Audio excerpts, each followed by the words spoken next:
The town of Baelith, needs your help. Because the sanctity of this place has been fouled. Hey folks, I'm William. This is Runeforged. Welcome to the channel. Today I'm going to be giving my first impressions of Shadow of the Cursed Cathedral by Jordan Rudd, which you can pick up for yourself using the links down in the video description. Okay, so what is Shadow of the Cursed Cathedral? Well, it's a Shadowdark adventure for 3 to 5 characters of levels 5 to 7. Here's the premise for the adventure. The sanctity of this place has been fouled. Sound familiar? For nearly a century, the faithful of St. Tyragnis have made their pilgrimage to the cathedral in the town of Baelith to pay devotion and see the holy relics of their deity. It was built on the site of the Battle of Baelith, where the Church of St. Tyragnis fought a demon named Vanthaxus, the Shadowed One, and forced him back into the abyss whence he came. But since a month ago, they say the cathedral is cursed and that the high priest himself has deserted it. No one venturing to the sacred edifice has returned, and a foul presence hangs like a nightmare over the town. Only the desperate and the destitute now remain in Baelith. With the cathedral unguarded and abandoned, its treasures and valuable artifacts are ripe for the picking by any soul brave or foolhardy enough. Not to mention the fame and glory that wait for anyone able to drive back the darkness and cleanse this once holy place. The party will investigate the town, meet the poor souls that remain, and investigate the dark curse surrounding the cathedral and the catacombs below. They will face shadowy demons, duplicitous priests, and fierce rivals. So for those of you who haven't already picked up on the connection, this adventure is very much inspired by the events of Diablo 1. At least at the beginning of the adventure, as we kind of get deeper, you'll see a lot more divergence from the original story. In addition to the 74-page PDF, it also includes 2 dungeon maps, one for the cathedral in the upper levels, and one for the catacomb/caves, which act as the lower level of the dungeon. Before we get too much deeper, please consider aiding me in my eternal struggle against the dreaded YouTube algorithm by crushing those like and subscribe buttons so you don't miss out on more exciting Shadowdark content like this in the future. And if you'd really like to go above and beyond, please consider checking out the affiliate links in the video description. Any purchases made after clicking on those links do help to support the channel at no additional cost to you.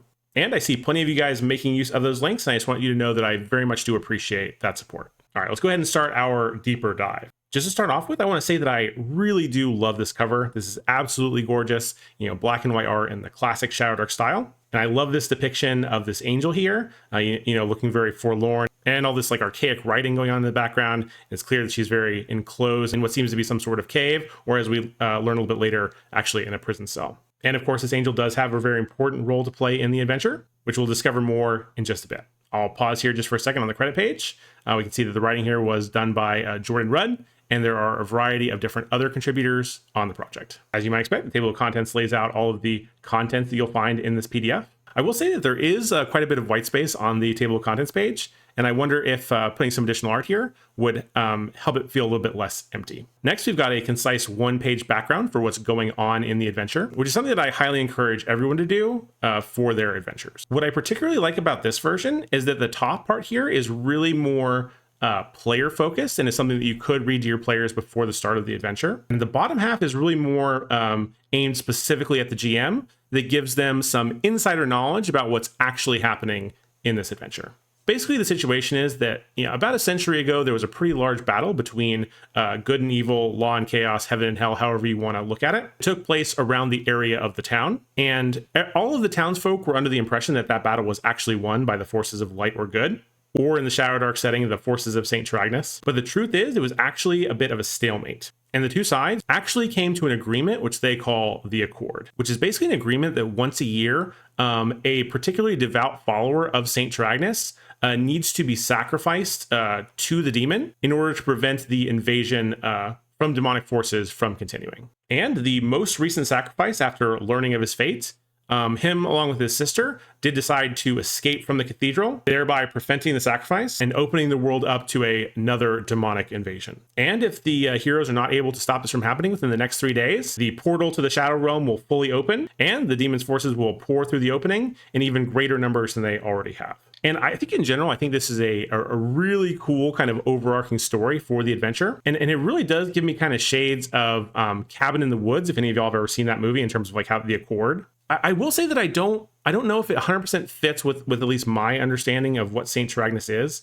I have a really hard time believing that, what essentially is a very lawful good deity, would allow these sacrifices to happen on individuals who were not fully informed and consenting to, go forward with the sacrifice. And I think if I ever ran this adventure for myself, I would need to make some tweaks in order to create a little bit more alignment between, my perception of how this should work and how it's actually portrayed in the adventure.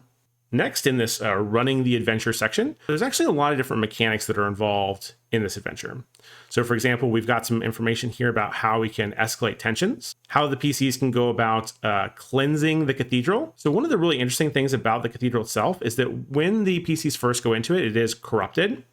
And a lot of the things that you might interact with the environment are going to do bad things to you if you interact with them. But if you are able to gather all the various different MacGuffins, which are artifacts of St. Taragnus, and put them back into their proper places and do the appropriate ritual to cleanse the cathedral, then a lot of those interactables will now start to give the PCs various different beneficial buffs, which I think is a really cool dynamic and is a really cool way of getting some additional mileage out of an already existing space. And I think it also is very thematic in terms of, you are entering this corrupted place and you are cleansing it through your actions. There's also some additional information here about how you can either honor or break the accord, which will kind of act as the culmination of all the events in this adventure, and will leave the PCs and the players with making a very difficult choice between whether or not they want to, sacrifice someone to keep the accord, or if they're able to, if they explore thoroughly and they're able to kind of unravel the mystery of this place and put all the necessary pieces into order, they're actually able to perform a separate ritual, which will close the portal to the Shadow Realm forever, but at the cost of one of the PCs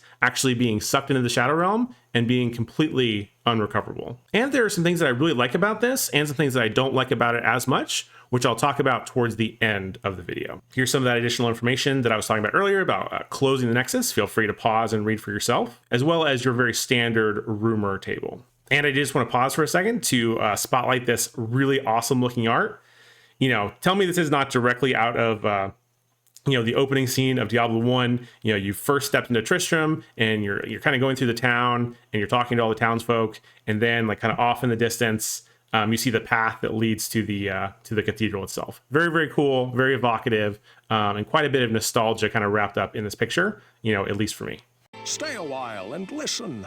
Next, we've got quite a few pages of information about the town of Baelith, as well as the various different NPCs that inhabit it. And I will say there's actually a surprising amount of information about the town included before you even get to the cathedral. And I will say I do appreciate all the effort that's gone into kind of making this town feel kind of alive with some very evocative NPCs. Even based on a small amount of text, there was one NPC in here. I think it was Talak the Wheeler Dealer. After just a couple bullet points, I already despise this guy. And I think that speaks a lot to the testament of the characterization of some of these characters. There are quite a few NPCs listed here, and I personally found it a little bit difficult to differentiate between the ones that were, particularly important to the story and the ones that were more there just for kind of flavor's sake. So for those of you who might run this, Saoirse, very, very important NPC, as she has ties to a character that was around, roughly a century ago at the actual Battle of Baelith that has some very important insights that the characters could learn very early on. So personally, if you are going to run this, I recommend reading the section on Saoirse, as well as, I think it's her grandfather or great-grandfather, Fergus, because that's going to be very important to the overall adventure. Also, Tuwala, the town midwife, and also the organist at the cathedral, could also have a very important part to play in this adventure. And I want to say that the NPCs kind of presented in this initial section don't even include the ones that are actually at the cathedral, of which there are several important people that you also need to keep track of in addition to all the townsfolk. And as I mentioned earlier, it felt to me like a lot of NPCs to juggle, and it didn't help that I didn't have a good understanding of who was important versus who wasn't. It really did take a second read through for me to actually put all the pieces together. But having said that, let's take a minute to admire this wonderful piece of artwork here of what I presume is our heroes stepping into the cathedral. And I think what's particularly interesting is just the sheer size and scale of the cathedral, relative to the adventurers, as well as kind of the perspective where we're kind of looking up at the cathedral to make it look even more large and imposing than it already is. Very cool, very nice piece of art here. Next, of course, we've got all the information that we need to run the cathedral itself. So a little bit of a description of the cathedral here on the top left, and then the random encounter table for this section of the dungeon. Overall, I think this is a very solid encounter table that does a good job of capturing the feel and theme of this location.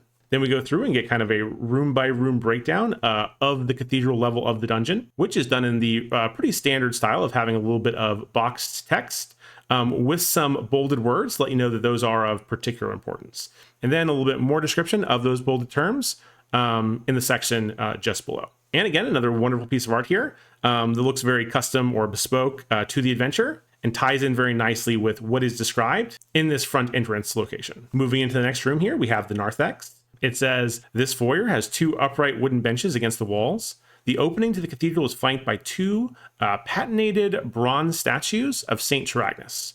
One holds an open book, the other holds a sword. And this kind of ties into what I was talking about earlier with there being kind of 2 phases to the cathedral level. The first one being when it is dark and corrupted, and the second being when it has been cleansed by the heroes. And interacting with the statue does have different effects, depending on what stage of the adventure that you're in. And overall, I think this is a really solid introduction to the adventure. You're going to be getting some really awesome kind of flavor and atmospheric things, as well as some kind of new and interesting mechanics to kind of build on what you would expect. And again, I do very much like the idea that these interactables do different things depending on what stage of the adventure you're at, and also what the character's alignment is, which again, I think is very cool and thematic for this type of adventure. All right, so I'm not going to go through the entire adventure page by page. I'm really just going to skip to the sections that I think are, of particular interest. All right, so moving here to the West Tower. So basically this is one of the 2 bell towers for the cathedral. And I'm not going to read the text out loud because I'm not sure how YouTube would feel about that. But I think this gives you some pretty good insight into the dark fantasy, horrific nature that you would come to expect to see in a Diablo or Diablo adjacent game. And overall, I think this really is kind of reflective of the overall adventure, and that you can really see that a lot of care and attention has been given to, making this feel very dark and horrific in a way that you might expect to see in a Diablo style game. But also, as in the Diablo games themselves, there is an underlying thread of hope and a brief glimmer of possible redemption. So this is another one of those areas that's going to do something different depending on whether or not the cathedral has been cleansed or not. And I do really just like the idea of, if you've cleansed the cathedral and you ring the cathedral bells, that's going to send the demonic forces, running for their lives, which I think, again, is very cool and thematic. And I also wanted to point out that there is a fairly dangerous encounter here with a monster called the Shadow Dead, which threatens to grapple one of the PCs and essentially chuck them out of the bell tower for 10d6 damage. So potentially a very nasty encounter to be had here in the tower. Also, another piece of incredible artwork here, although admittedly a little bit grisly. And I won't dwell on it too long, but one thing that does come up quite a few times in this adventure where the art is obviously very cool, but is a little bit disconnected from the location of where the actual relevant text is. So for example, the West Tower here is on page 20, but the actual artwork depicting the scene isn't found until page 23, which is, not only not on the same page, but it's not even on the same kind of 2-page spread, so that you could very easily see okay, here's what the scene is supposed to look like, and then here's the information I need to run that scene. And that happens pretty frequently throughout the rest of the book as well. And it was something that I found a little bit jarring kind of as I was going through. All right, next I want to talk about the reliquaries, which are very important rooms in this initial level of the cathedral. So basically there's 3 different holy artifacts tied to Saint Taragnus in this adventure. The reliquaries are the locations where those artifacts used to be kept, but now they've been stolen and scattered throughout the rest of the environment. And finding those artifacts and putting them back in their proper place, as well as doing the proper ritual, is the catalyst for cleansing the top level of the cathedral from the demonic corruption. When I came into this, because I'm familiar with what Diablo 1 is, it's very much a hack and slash game. That is very much what I was expecting from this adventure, but I was actually very pleasantly surprised to find a much more narrative and kind of almost more mystery focused setting than what I was expecting. So I think if you originally saw this and you're like, well, I like Diablo, but I don't really want just a pure hack and slash game in my tabletop RPG, or, specifically your Shadowdark game, definitely don't dismiss this one out of hand, because I do think there are a lot of narrative elements to this adventure. And again, I think the art, while very grisly, is definitely very on brand for a Diablo style of game. All right, next I want to talk about the nave location within the cathedral. And this is really going to be where the climax of this first part of the adventure takes place. And here you can see the concept art for this part of the adventure. So we've got kind of this dark priestess character, along with like an elephant-inspired big enforcer kind of brute style demon. And they are in the process of conducting some sort of foul ritual that the PCs are probably going to want to interrupt. And here you can see the actual information that the GM is going to need in order to run this encounter.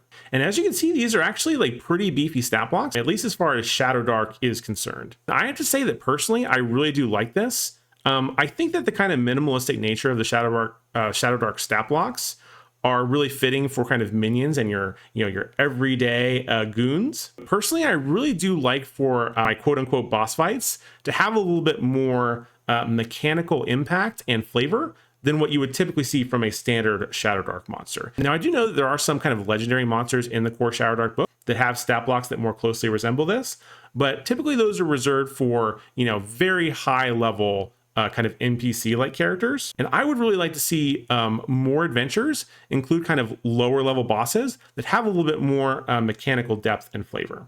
So I really do like what this adventure has done in that regard. And of course, I had to show you a better picture of the elephant-themed demon, that the PCs will be fighting in that previous encounter. Now, I will say that personally, I'm not a huge fan of like anthropomorphic animals in my TTRPGs, but I do have to admit that this is a very cool piece of art, even if I don't think it necessarily fits with the Diablo 1 aesthetic. All right, so next I want to talk a little bit about the cemetery, which is one of the locations where I think one of the coolest parts of the adventure takes place. All right, so here's the flavor text. Rows of weathered tombstones jut through overgrown grass in the shadow of the cathedral.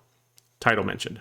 A shovel stands upright in the earth near 5 carrion birds picking at something on the ground. And there is a short fight here against 5 what they're calling night vultures. Totally fine. But the interesting part of this encounter happens at the tombstones. And of course, there are various different interesting tombstones for the characters to look at, as well as potentially some additional loot that could be dug up if the characters fancy themselves as grave robbers. But the most interesting tombstone here, at least in my opinion, is the one belonging to Fergus, who is either the grandparent or the great-grandparent of one of the NPCs that we meet earlier in town. I think her name was Saoirse. And the inscription on his tombstone reads, "Lay where I lie, and ye will know what I knew, and judge ye well which fate is kinder." And basically, if one of the characters does as instructed on the tombstone, that character will have a flashback to the event that actually kicked off the Accord in the first place, and gets a lot of insider information about what's coming up later in the adventure. And I have to say that I think this would probably be a really cool moment to see play out at your table. And I think also feels very cinematic. Like this is definitely something that you would see in kind of like a supernatural horror or mystery film, where you get a flashback and you see little bits of what's come before that will help inform, what's going to come later in the adventure. Feel free to pause if you want some additional details on this. But overall, I think this is probably one of the highlights of this adventure, at least for me personally. All right, so after the PCs successfully navigate the cathedral, they will find their way down eventually to the catacombs and caves, which is the second and final level of the dungeon. And once again, I'm not going to be going through all the various different locations in this area, but just covering the ones that I think are the most interesting. And I will say the catacombs does dial up the creepy factor and the danger, as you can see in the ossuary room. So it says, a chorus of soft whispers emanates from a column of human skulls in the center of the room. The walls and vaulted ceilings are made of tightly packed human bones of all sorts. Ribs, femurs, fingers, in organized arrangements. Wood and shattered glass litter the floor. This is the location where you pick up kind of the third and final relic of St. Tragnus. But when our PCs do that, the room will begin to collapse. And if they don't escape quickly, they will be smothered by the falling bones. But again, very dark and grisly, very much in the same vein as Diablo. Next, we've got the Shrine of Serfin, which, if I remember correctly, was one of the quote-unquote heroes from the Battle of Baelith long ago. But this room is also the location where the PCs will face off against the dreaded Bone Terror. And I'll show you the artwork here. As you can see, this is kind of an amalgamation of various different skeletons, as well as several different weapons that could be found in the crypts. And what I find particularly interesting is that the sword that it's kind of using on its tail is actually Serfin's sword, which the PCs will have a chance to get a hold of once they are able to defeat the monster. This is another example where, I think it would be really cool for, the artwork and the actual text for this encounter to have both been on the same page, or, more reasonably, I think, on the same 2-page spread. But, overall, definitely not the end of the world. Next, we come to the prison section, where the PCs will find the angel that we saw on the front cover of the adventure. I might have mentioned earlier, but I'm always a fan of angels, and they are very kind of central to the overall Diablo storyline. Maybe a little bit less than Diablo 1, but they're definitely a core part of that universe. And it was very cool to see angels represented in this adventure. Also, she does have access to some healing magic, which will, of course, be very beneficial to the heroes before they move on to their next and final combat encounter. I actually think that this was really cleverly placed in the adventure, kind of right before like the ultimate battle. Very good from both the mechanical standpoint, like obviously this is the point where the characters are most likely to need that healing, but it's also done in a very diegetic way that doesn't feel forced or out of place. The angel has a very good reason for being here in the prison, and of course she will be important to the final ritual at the very end of the adventure. All right, next we come to the antechamber, which is the site of the last big battle of the adventure. And it's against a creature called the Keeper, which the PCs will have already faced off against earlier in kind of the catacombs level. And what's really interesting is that the creature's hit points are going to carry over from encounter to encounter. So those previous run-ins with the creature do have a little bit more weight than they might have in a different system where those hit points don't carry over. Then after defeating the Keeper, the PCs will find themselves in the Sanctuary. And this is essentially just the nexus between the material world that our PCs come from and the Shadow Realm, which is the home of Vanthaxis, the Shadowed One. And there is no combat encounter in this room.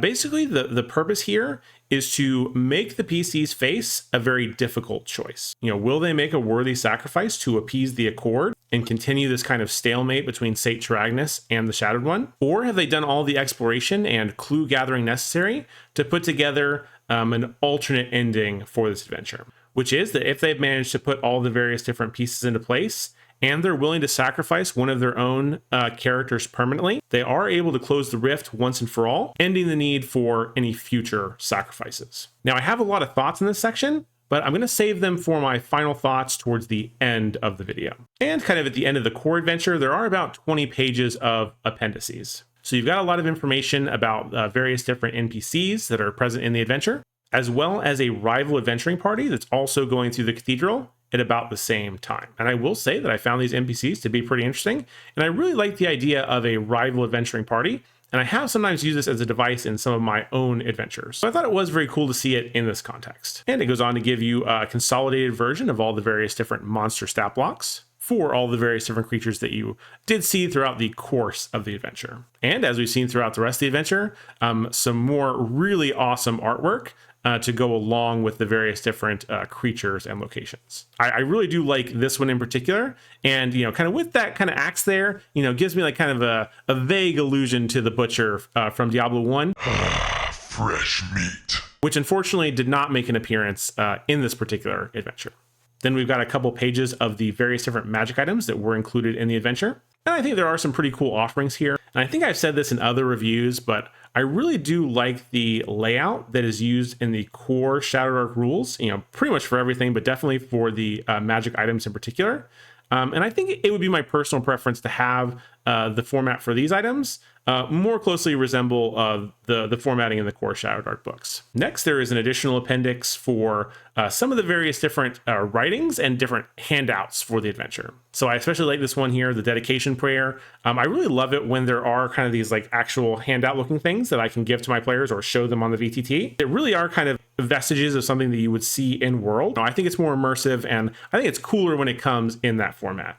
But I think the fact that there are just kind of journal snippets and like little pieces of writing here and there, really do help with kind of like the more mystery aspect of the adventure. And overall, they just do go a long way towards contributing to the overall, theme and atmosphere for the adventure. And finally, we've got the GM facing maps, both for the cathedral, which is like level 1 of the dungeon, and the catacombs and caves, which acts as the second and final level of the dungeon. And in case I didn't already show it, there are some separate image downloads available with the core purchase that also have player-facing versions of these maps, which is something that I very much appreciate. All right, so what are my overall thoughts on Shadow of the Cursed Cathedral? Well, I think this is a really fun little adventure that I would definitely consider running for my own group. But if I did so, I would definitely make a couple of changes beforehand. In terms of what I liked about the adventure, I thought it did a really good job of capturing the tone and atmosphere of a Diablo style of game. And in general, I think there's kind of like the adventure has laid the groundwork for a lot of potentially very cool, dare I say even cinematic scenes, kind of as you're playing through this at the table. Another thing I found was really interesting, I went into this kind of expecting like, Diablo is a very like hack and slash kind of game. And I was surprised to see how much kind of mystery adjacent components were included in the adventure. And I have to say that even though I wasn't expecting it, I did find it to be a pretty cool piece of the overall puzzle. Overall, I actually really like the story as well. I think that kind of the Accord dynamic really did remind me of Cabin in the Woods, which is one of my favorite movies kind of in that genre. Although I will say it didn't really sit well with me that, Taragnus and Iriel, who's like the high priest of the current temple, I find it hard to believe that they would be okay with sacrificing people that, didn't have a full understanding of the situation and willingly allowed themselves to be sacrificed, kind of for this greater good. And if I ran this for my own group, I'd probably have to make some changes to kind of reconcile, my own thoughts on the topic with, how this is presented in the adventure. And of course, I think I loved every piece of art that I saw in this adventure. Again, it just contributes towards trying to emulate that very dark fantasy, kind of horrific tone that you would expect to see in a Diablo adjacent game. Let's talk a little bit about the things that I didn't like as much. First and foremost, I think it's really important to call out that I had a really hard time kind of following what the adventure was trying to do, at least during my first read through. And I think there are a couple different things that kind of contributed to this issue. First thing was that there was like quite a bit of information to get through ahead of actually starting the adventure. So there's like a ton of different NPCs that you have to know, like as the DM. And I found it a little bit difficult to figure out which of those NPCs were really critical to the story. Versus the ones that were there really just more for flavor purposes. There's also like maybe like 4 or 5 different kind of like mechanics that you need to be aware of prior to running the adventure. Kind of like the escalation mechanic, the process for cleansing the cathedral. You have to have an awareness of like the Accord and how that works, as well as, kind of the backstory for the cathedral and the Battle of Baelith and all the people that were involved in that. As well as kind of like the mechanics, maybe the wrong word, but the various different ways in which the adventure can end, whether that be with the sacrifice to stick to the Accord, or whether that's the alternate way of doing things, which is going to involve the sacrifice of a party member in order to permanently close down the rift. And I don't know if it was like the volume of information or the way or the order in which it was presented, but I did find it pretty hard to follow, again, on that initial read through of the adventure. And it wasn't until the second time that I read it through that I really felt like I had even a decent understanding of all the various different moving pieces that were involved in the adventure. Oh, I also wanted to mention, like, there's like a fair amount of flipping back and forth between the main text and the appendix. I mean, this is mitigated to some extent by the use of hyperlinks, which I do really appreciate. But I do wonder if it would have just been better to move the stuff from the appendix into the relevant section of the adventure, or maybe consider trimming some of that stuff out if it was thought to be too much. But I really did find like a lot of information that I needed was going to be was in the appendix, and it was just kind of a pain to flip back and forth. And it felt like at least every other entry. So that was quite a bit. And then this is another thing that I really can't put my finger on, but I think there's something about either the formatting or the layout for this adventure that made it really hard for me to parse in a way that I don't struggle with when I'm reading, like the official Shadowdark content or some of like the higher production value supplements, like something like Righteous Vow, for example. And I really do wish that I had more actionable feedback like on that topic. But yeah, something about the layout or formatting just isn't gelling for me, at least personally. And I'd be curious to know, for the people that are watching this video or the people that have picked up Shadow of the Cursed Cathedral for themselves, if you have like some insight into what I might be seeing, but I'm not able to articulate, definitely please let me know down in the comments section. The next major thing I want to talk about is that I would really have loved to have seen this adventure adhere a little bit more closely to like the core story and aesthetic of the original Diablo game. I don't know where I got this expectation from, because it's not listed in any of the marketing materials or anything like that, but I very much had it in my head that this was going to be like, okay, we're going to play Diablo 1 in Shadowdark. And I know that there's like various different like IP related concerns with that. And that may not have been the direction that the author necessarily wanted to go in, but somewhere along the way, that is the expectation that I had gotten in my head. So I thought we were going to be going through, you know, all the various different levels in Diablo. So, you know, starting with the cathedral, going to the catacombs, then the caves, and then going all the way down to hell. And fighting against all like the, you know, the iconic bosses from Diablo 1. So for me, that's like the Butcher, the Skeleton King, Archbishop Lazarus, and Diablo, or at least, you know, non-copyright infringing versions of those various different antagonists. And in some way, for me, the ways that Cursed Cathedral deviated from the Diablo franchise were the ways in which I was maybe most disappointed with it. But that's definitely not to say that it was bad. I think it really was just like a misalignment of expectations, especially on my part. So I guess the key insight here for anyone who's thinking about picking this up, if you like the atmosphere and kind of flavor of Diablo, but you are not necessarily looking, like, just don't go into it with the expectation that you are going to be playing through the events and the stories of Diablo 1, or, you know, like a non-IP infringing version of that story. So just that would be my key insight for anyone who's looking to pick this up for themselves. But I did want to spend a little bit of time talking about the ending for this adventure. I have really mixed feelings about this. So my big hang up, at least when on my initial read through of this, is that you don't actually get to fight against the big bad demon at the end of the adventure. Now from a Diablo video game perspective, you know, that's anathema. You know, all the good Diablo games that I can think of, you know, 1 and 2 specifically, and, you know, you can argue 3. You know, you are fighting against Diablo himself at the end of the game. I have to admit, in this circumstance, like, I think if I was a player playing through this adventure and I didn't get to fight, you know, the Diablo equivalent, I would have felt a little bit cheated, and I would have felt like that moment was a little bit anticlimactic. And to some extent, I definitely still feel that way. But as I try to do, I did reach out to the author after putting together my kind of outline and thoughts for this video. And I talked a little bit about the things I liked about the adventure and things I didn't. And I talked about this point in particular. And he had a very good response. And it was that he did wrestle with this quite a bit. And he knew that, you know, it might be a little bit of an unpopular opinion, or an unpopular way to do things. But he said that he really didn't feel like it felt natural based on, you know, the story of the game, and it didn't really make sense that a group of, you know, level 5 to level 7 adventurers would be able to come in here and, you know, take out the big bad demon. And if that was the case, then, you know, it really does make Taragnus and the people that run the cathedral look really bad. Because if it was that easy, like, you know, why did we do this terrible accord in the first place? And I think that is a very reasonable answer.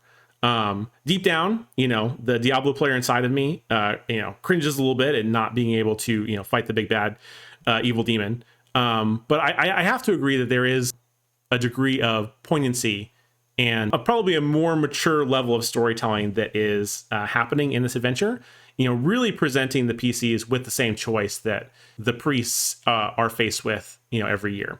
And I do think there is something to that. And I just want to say that I understand why that decision was made. Maybe if there is a takeaway from this, it is, you know, if there is some way to foreshadow to your players that, you know, they're not going to be facing off against the big bad demon.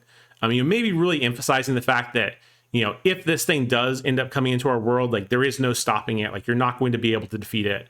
You know, maybe finding some maybe subtle way, maybe explicit way to make that clear to the players before they start the adventure or throughout the course of the adventure. You know, maybe that would go a long way towards kind of softening the blow that, you know, that I feel like I would have felt if I was a player playing through Cursed Cathedral. Okay, so with all of that stuff said, I did very much enjoy reading through this adventure. I think this is something that I would run for my own group with some minor tweaks.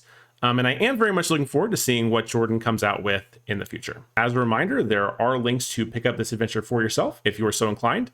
You can find those down in the video description. While you're down there, please consider checking out my Shadowdark adventure, Against the Cult of the Crimson Hand, which is available for free. Technically pay what you want on TTRPG. link down in the video description. Also, I'm very curious to hear your thoughts on Shadow of the Cursed Cathedral, so definitely let me know down in the comments section of this video. The only thing that I ask is if you are going to provide some sort of criticism in the comments, is that you do so in a constructive and respectful way. Honestly, we haven't had a huge problem with that on the channel so far, and I hope that continues to be the case moving forward. But I think that's about it for now. Thank you so much for watching, and have a wonderful day. Bye.